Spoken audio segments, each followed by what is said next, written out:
ГСП онлайн. Городские новости сейчас.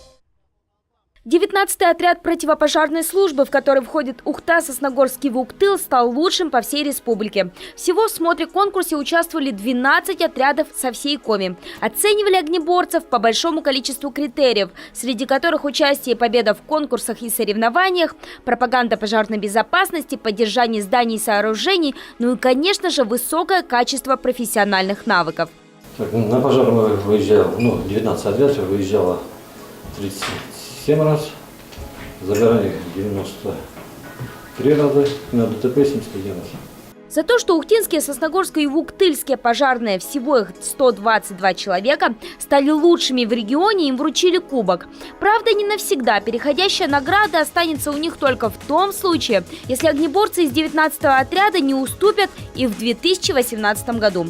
Всего же в истории конкурса кубок был у наших 4 раза. Столько же раз он доставался и главным конкурентам из Усть-Кулома. В этот раз они оказались на втором месте. Бронза досталась пожарным из Сыктывдинского района и пригорода Сыктывкара.